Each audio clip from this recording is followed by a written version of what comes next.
I want you to picture this for a second. A crowded restaurant, Friday night noise bouncing off the walls, plates clinking. People laughing, money everywhere except where it actually matters. And there I am standing there with my hands shaking, holding the last $10 I own in the world, knowing that once it leaves my fingers, I don't have bus fare, I don't have groceries, I don't have a safety net. And across from me is a man everyone else has already decided doesn't matter. My manager is yelling, customers are staring, and somehow, some way I still hand the money over.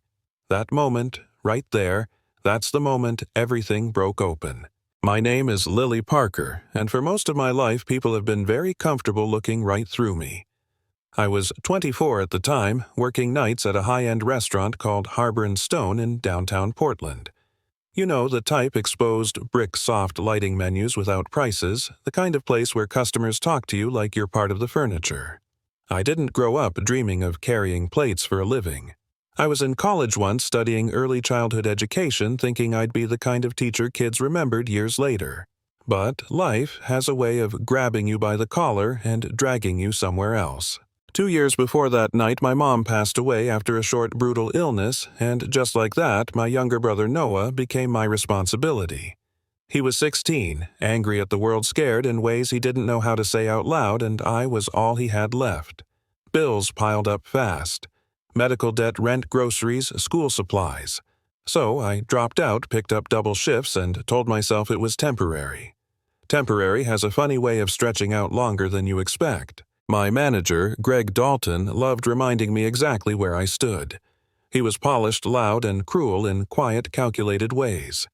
He treated wealthy customers like royalty and staff like disposable tools. He knew I couldn't quit. He knew I needed the job. And he used that knowledge like a weapon. That night I was running on fumes. I had exactly $10 in my apron pocket tips from a slow lunch shift. That money was my bus ride home, and enough for a cheap dinner for Noah and me. Payday was still 4 days away. The restaurant was slammed, tech executives celebrating something, couples on awkward dates, tourists pretending they weren't intimidated by the prices. I smiled, nodded, apologized, repeated myself like a robot. Then the door opened and an older man walked in, rain dripping off his coat onto the floor. Late 60s, maybe hair gray and unkempt shoulders slightly hunched like the world had taught him to take up less space. His coat looked expensive once, but it was worn thin now. No umbrella, no phone in his hand. Just tired eyes scanning the room. Greg spotted him immediately and waved me over. "Put him in the corner," he said, not bothering to lower his voice. "And if he doesn't order fast, get him out. I'm not running a shelter." Something tightened in my chest. I grabbed a menu and walked over, but instead of the corner, I led the man to a small table near the window, warm, quiet out of the main rush. He looked surprised. "Thank you," he said softly. "That's very kind." His voice had that rough edge like he hadn't spoken much lately. He ordered soup, just soup. I brought him the biggest bowl we had and extra bread, knowing it might come out of my tips if Greg noticed.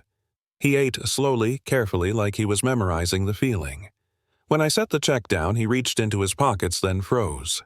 His face drained of color. "I'm so sorry," he whispered. "My wallet, I must have lost it." Before I could say anything, Greg was there, voice sharp, loud enough for nearby tables to hear. "Problem?" he laughed. "No wallet, huh? Funny how that works." The room went quiet in that uncomfortable way, the kind where everyone pretends not to watch while watching everything. "Call the cops?" Greg said, turning to me. "Dine and dash." The man's hands shook. I could see humiliation all over him, and suddenly it wasn't about soup anymore. It was about dignity, about how easy it is to crush someone when you think no one important is watching. "It's $12. I said, my voice louder than I meant it to be. Greg smiled. "Then you pay it." And there it was, the choice. My bus ride, Noah's dinner, walking home in the rain, being safe, being smart. The logical thing was to step back and let Greg handle it, protect myself. No one ever protected me. But I saw my mom's face in that man's eyes. I saw Noah scared and quiet, pretending not to need help. "I'll pay," I heard myself say. My hands shook as I pulled out the $10 bill and the loose change I'd been saving. Exactly $12. Everything I had. Greg stared at me like I'd just confessed to something stupid. "You're unbelievable," he said. "Do you know how dumb that is?" Then his face hardened. "You're fired. Get out." Just like that. No discussion, no warning. Fired for choosing kindness. I didn't argue. I untied my apron, folded it carefully like it mattered, and walked out into the rain. I walked for nearly an hour, shoes-soaked feet, aching past bright downtown lights into darker streets where people looked just as tired as I felt. I passed a grocery store and stared at the food through the window, stomach twisting. By the time I got home, it was almost 11. Noah was waiting up pretending he hadn't been worried. I lied about work, lied about dinner, smiled until my face hurt. Then, I cried quietly in the shower, giving myself 5 minutes to fall apart before pulling myself back together.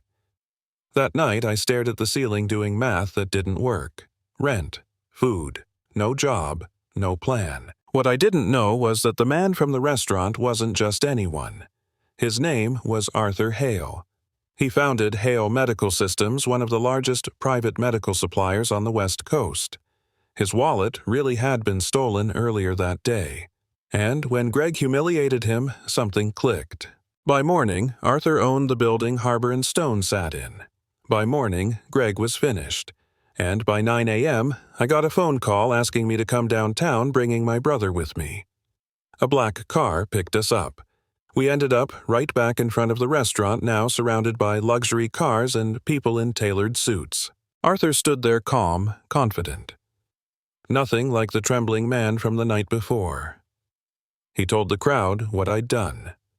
How I'd given my last money to protect someone's dignity. He offered me a long-term lease for practically nothing, covered renovations, and funded Noah's college savings. Why? Because decades earlier, when Arthur was broke and starving, a waitress bought him a meal with her own money. He never forgot. Harbor and Stone became Parker's Table. Warm, welcoming, with a small sign near the window that read, "If you're hungry, come in. No questions." The place thrived. Turns out people like supporting places built on decency. Noah went back to being a kid instead of a burden. And me, I finally felt like I was standing upright again. Months later, Greg walked in. Thinner, humbled, working as a dishwasher now. He apologized. I asked him if he'd eaten. I brought him soup. Because kindness isn't about who deserves it. It's about who you choose to be. So here's my question for you. What would you have done? Would you give your last $10? Would you walk home in the rain for someone everyone else had already dismissed? It's easy to answer when it's a story. Harder when it's your life. Drop your thoughts in the comments. Tell me where you stand. Because these moments happen every day, and the choice is always ours.